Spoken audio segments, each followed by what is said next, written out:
열왕기서는 대부분 악한 왕들의 이야기로 기록되었지만 마지막은 회복을 이야기하며 끝납니다. 안녕하세요. 바이블 TMI의 마카리우스입니다.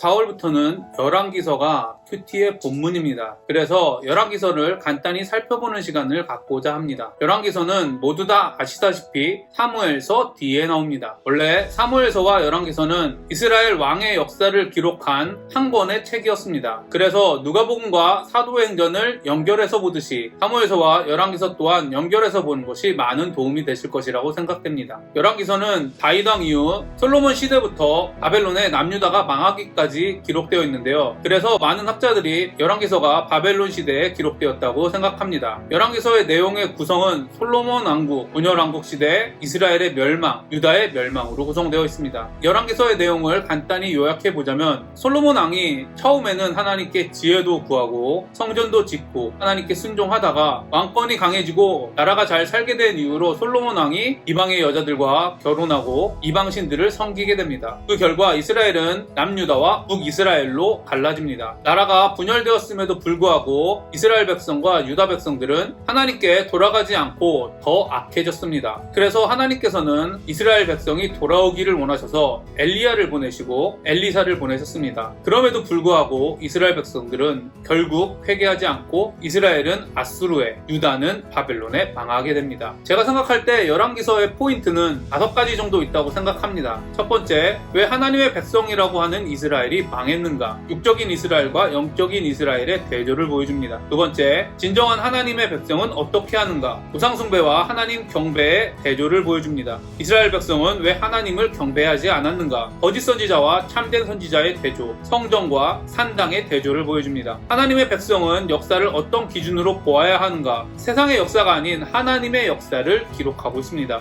이 땅에서 하나님 나라는 어떤 원리로 운영되는가? 인간의 악함과 하나님의 선하심을 대조하고 있습니다. 첫 번째, 왜 하나님의 백성이라고 하는 이스라엘 백성들이 망했는가? 나라가 망하기 전에 이스라엘 백성의 생각은 자신들이 아무리 악한 짓을 하고 죄를 지어도 결국 하나님께서 버리시지 않는다는 믿음이 있었습니다. 아마도 이 믿음은 가나안 땅에 들어가서부터 하나님의 말씀에 온전히 순종하지 않았음에도 불구하고 나라가 계속 유지되고 사사시대를 거쳐 자신들의 악함에도 불구하고 결국에는 하나님이 용서하신다는 확신을 가지고 있었기 때문입니다. 이스라엘 백성들은 결코 망하지 않는다는 선민의식을 갖고 있었음에도 불구하고 결국 이스라엘은 망하고 말았습니다. 많은 학자들이 열왕기서가 바벨론 시대에 기록되었다고 생각합니다. 하나님이 택하신 백성이 어떻게 망할 수 있는가? 하나님이 바벨론의 신보다 약한 존재는 아닌가? 하나님이 이스라엘을 버리셨는가? 라는 질문들에 대한 대답이 필요한 시기였습니다. 제가 생각할 때 지금도 마찬가지라고 생각합니다. 기독교인은 망하지 않는다. 아무리 고난이 있고 힘들어도 결국에는 하나님이 다 해결해 주신다. 저희 부모님 세대에는 교회에 헌신하면 하나님께서 자녀들을 모두 책임져 주신다는 믿음으로 신앙생활을 하였습니다. 물론 이때 책임져 주신다는 것은 경제적 풍요와 사회적 지위, 세상의 성공들을 의미합니다. 하지만 시간이 지난 후 아무리 하나님께 헌신을 해도 아무리 하나님께 잘 순종을 해도 세상적인 성공을 보장해 주지 않는다는 사실을 이제 알게 되었습니다. 알아서 책임져 주시겠다라는 믿음으로 헌신했지만 자녀가 자신의 마음대로 되지 않습니다. 자신의 상황이 해결되지 않습니다. 자신의 필요를 채워주실 것을 믿고 하나님께 모든 것을 드렸지만 오히려 상황이 더 어려워집니다. 그리고 자신이 기대한 하나님의 축복이 오지 않자 하나님을 욕하며 떠납니다. 성경은 육적인 이스라엘과 영적인 이스라엘을 구분합니다. 육적인 이스라엘이란 이 땅의 기준, 즉 혈통을 따라 결정되었습니다. 영적인 이스라엘이란 하나님의 언약, 노아 언약, 아브라함 언약, 다윗 언약에 근거하여 하나님의 언약을 받은 사람들을 영적인 이스라엘이라고 합니다. 지금도 마찬가지입니다. 육적인 그리스도인이란 교회에 다니는 사람, 교회에 출석하는 사람, 교회에 봉사하는 사람, 부모님이 기독교인인 사람, 이런 식으로 그리스도인이 됩니다. 하지만 영적인 그리스도인은 복음을 믿고 예수님을 통해 새롭게 태어난 사람들을 영적인 그리스도인이라고 합니다. 성경은 구약시대에는 하나님의 사람을 오실 메시아를 믿는 사람, 즉 아브라함 언약과 다윗 언약을 믿고 메시아를 기대하고 기다리는 사람들을 하나님의 백성이라고 말합니다. 신약시대 이후에는 오신 예수님을 믿고 성령을 받은 사람들을 그리스도인이라고 합니다.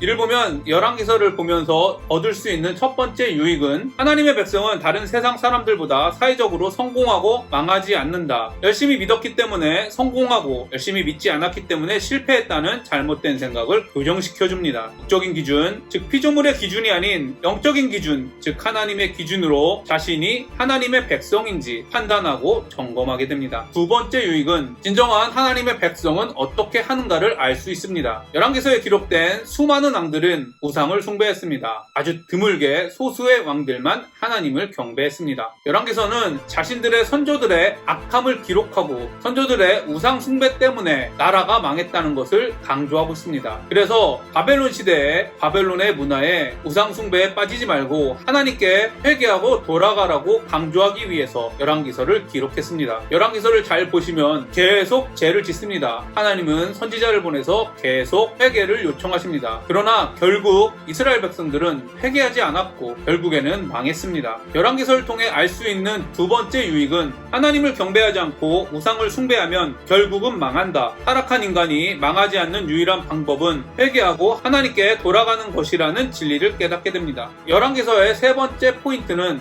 이스라엘 백성들은 자신들이 하나님을 경배하지 않는다고 생각하지 않았다는 것입니다. 열왕기서를 보면 대놓고 바알과 아세라를 섬기는 왕들도 많았지만 하나님의 선지자를 찾고 하나님께 제사, 즉 예배를 드리는 왕들도 많았습니다. 그럼에도 불구하고 열왕기서 저자는 대부분 하나님께 제사를 드리는 왕들조차도 하나님을 경배하지 않아서 망했다고 기록합니다. 이를 보면 열왕기서를 통해 얻을 수 있는 유익 세 번째는 자신이 하나님을 믿고 경배하고 있다고 생각해도 우상 숭배하는 사람일 수 있다는 사실을 알게 되기 때문에 하나님이 원하시는 방법이 무엇인지 찾고 자신의 신앙을 점검하게 한다는 것입니다. 이스라엘 백성들은 왜 하나님을 경배하지 않았는가를 거짓 선지자와 참된 선지자, 성전과 산당의 대조를 통해서 말입니다. 열왕기서를 보면 대부분의 왕들이 하나님의 선지자를 불러 하나님의 말씀을 들으려고 합니다. 이 당시에도 지금의 신학교와 같이 선지학교가 있었습니다. 그래서 하나님의 선지학교를 나온 사람들이 하나님의 말씀을 전했습니다. 지금과 마찬가지로 하나님의 말씀을 그대로 전하는 사람과 하나님의 말씀이 아닌 사람의 입맛에 맞춰 말씀을 전하는 선지자들이 있었습니다. 이스라엘 왕에게 불려간 많은 선지자들이 이스라엘 왕의 입맛에 맞는 예언을 하였습니다. 간혹 엘리야와 엘리사 같은 하나님의 선지자들이 하나님의 말을 왕들에게 전하기도 했습니다. 하지만 이스라엘의 대부분의 왕들은 거짓 선지자와 엘리야와 엘리사 같은 참된 선지자의 말을 모두 들었지만 하나님의 말씀을 분별한다라는 핑계로 하나님의 말씀을 전하는 참된 선지자가 아닌 자신의 입맛에 맞춰 예언하는 거짓 선지자들의 말을 하나님의 말씀으로 믿었습니다. 지금은 어떻습니까? 말씀의 홍수라고 불릴 만큼 마음만 먹으면 수많은 말씀을 들을 수 있습니다. 하지만 이스라엘 왕들처럼 말씀을 분별한다고 하면서 나의 유익과 나의 입맛에 맞는 말씀만 찾아다니지는 않는지요. 일반적으로 하나님의 말씀은 타락한 본성이 더 강한 우리에게 달게 여겨지지 않습니다. 매우 쓰고 듣기 싫을 때가 많습니다.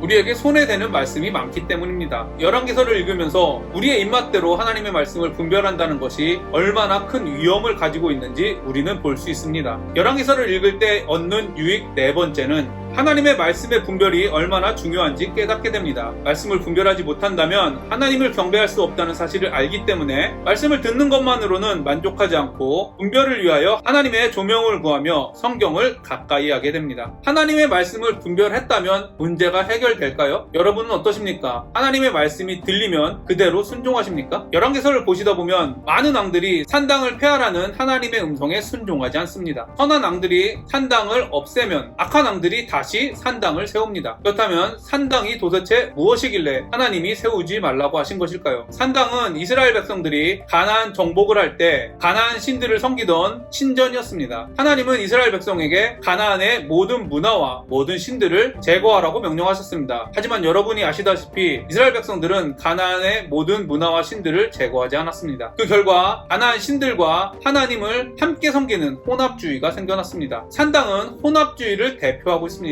하나님이 원하신 성막에서 하나님께 예배하는 것이 아니라 바알과 아세라를 섬기던 신전에서 하나님께 예배하는 등 이상한 예배가 생겨났습니다. 그리고 그 악한 전통은 지금의 이스라엘에까지 이르게 되었습니다. 열왕기서 전반부를 보시면 솔로몬이 하나님께 성전을 짓는 모습이 나옵니다. 그럼에도 불구하고 이스라엘 백성들은 수많은 산당에서 하나님께 제사를 드립니다. 그리고 하나님께 제사를 드렸다고 만족합니다. 하지만 하나님께서는 분명히 예배를 드리는 형식까지도 지정해 주셨습니다. 예로부터 지성소와 성전에서만 하나님께 예배를 드려야 됐습니다. 그래서 수많은 이스라엘 백성들이 유월절 등 절기가 되면 예루살렘에 와서 예배를 드렸습니다. 하지만 산당이라는 것이 생김으로써 자기 마음대로 자기의 방식대로 하나님을 섬겼습니다. 더 정확하게 얘기하면 이방신들을 섬기는 방식으로 하나님께 예배를 드리게 되었습니다. 산당에서 예배를 드렸다는 의미는 바로 이렇게 하나님의 방식이 아닌 이방신의 방식 또는 우리의 방식 또는 사람의 전통의 방식으로 하나님께 예배를 드리는 것입니다. 그리고 우리는 산당을 폐하지 않아 결국에는 이스라엘 나라가 없어지는 어마무시한 결과를 보았습니다. 열왕기서를 보면 얻을 수 있는 유익 5번째는 산당을 통해 인간은 우상과 함께 하나님을 섬길 수 없다는 사실을 깨닫고 오직 하나님만을 섬기게 됩니다. 산당을 통해 하나님이 받으시는 예배가 정해져 있다는 사실을 알게 됩니다. 그리고 성막과 성전이 예수 그리스도를 의미한다는 것을 아는 우리는 예수 그리스도를 통한 예배가 아닌 그 어떤 예배도 거부하게 됩니다. 예배의 형식을 지키는 것이 아닌 자신의 마음과 헌신을 점검하는 것이 아닌 하나님의 은혜를 갈망하는 겸손한 마음과 아직도 자신에게 남아있는 죄를 애통해하는 마음과 그 죄를 해결해 주시고 거룩해 하신 하나님의 은혜에 감사하는 마음 등으로 자신의 예배를 점검하게 됩니다. 열왕기서에서 주목해야 할 또 다른 질문은 하나님의 백성은 역사를 어떤 기준으로 보아야 하는가 라는 사실입니다. 수많은 역사책들이 인간 중심으로 기록되어 있습니다. 인간의 역사, 경제, 정치, 나라와 나라 간의 싸움, 역사의 기록은 대부분 이런 기록들입니다. 그러나 열왕기서를 기록한 관점은 우리가 일반적으로 생각하는 사회적, 문화적, 정치적 그런 역사가 아닙니다. 하나님의 기준으로 이스라엘이란 나라를 평가하고 기록했습니다. 열왕기서를 잘 보시면 이스라엘이 얼만큼 풍요한지, 얼만큼 잘 살고 있는지, 얼마나 다른 나라와 외교 관계를 잘했는지, 얼만큼 다른 나라와 싸워 영토를 확장했는지 이런 문제들에는 관심이 없습니다. 왕들이 우상 숭배를 했는지, 자신의 기준으로 이스라엘을 통치하는지, 하나님을 더 의지하는지, 이방 여자들을 더 의지하는지 열왕기서는 이런 관점으로 기록되었습니다. 그리고 이미 살펴보았지만 하나님 나라를 이루기 위한 열심은 거짓 선지자와 참된 선지자들을 분별하는 일, 즉 올바른 하나님의 말씀을 분별하는 일과 자신의 뜻과 하나님의 뜻을 혼합하지 않고 이방신과 하나님을 같이 섬기지 않는 것입니다. 이를 보면 열왕기서를 통해 볼 수 있는 유익은 이 땅의 역사를 세상의 관점이 아닌 영적인 관점, 즉 하나님의 관점으로 보는 눈을 기르게 된다는 것입니다. 하나님의 기준이 무엇인지 더 구체적으로 알게 되며 세상의 역사 속에서 이름을 남기기 위하여 노력하기보다는 하나님의 역사 속에 동참하기를 더욱 원하게 된다는 것입니다. 마지막으로 열왕기서의 중요한 포인트는 이 땅에서 하나님 나라는 어떤 방식으로 운영되는가를 알 수 있습니다. 열왕기서는 자신이 하나님에게 기대했던 모든 것이 무너진 시대입니다. 나라가 망했으며 나라가 회복될 기미조차 없었습니다. 이런 암울한 시대 속에서 소망을 하나님께서 찾고자 쓰인 책이 열왕기서입니다. 그래서 이미 설명한 것과 같이 열왕기서는 세상의 관점에서 하나님의 관점으로 시선을 돌리게 합니다. 열왕기서는 대부분 악한 왕들의 이야기로 기록되었지만 마지막은 회복을 이야기하며 끝납니다. 그리고 많은 신학자들이 이 회복의 근거를 사무엘서와 열왕기서에 기록된 다윗 언약에서 찾습니다. 그래서 열왕기서의 결론은 결국 이스라엘의 악함이 하나님의 언약, 즉 하나님의 선하심을 이기지 못한다는 것입니다. 열왕기서를 통해 알 수 있는 유익은 열왕기서를 잘 읽으면 세상의 역사에 동참하기보다는 하나님의 역사에 동참하기를 더 소망하게 됩니다. 따라서 하나님을 열심히 믿지만 세상에서 성공하지 못하는 현실에 좌절하지 않는 힘을 얻게 되며 하나님의 은혜와 기회를 저버리는 자신의 악함에도 불구하고 계속해서 회복시키시며 하나님의 역사에 동참하게 하시는 하나님께 감사하게 됩니다. 열왕기서를 묵상하시면서 제가 말씀드린 유익 이외에도 더 많은 하나님의 은혜와 말씀의 유익을 누리시기를 바랍니다. 오늘도 행복한 하루가 되시기를 바랍니다.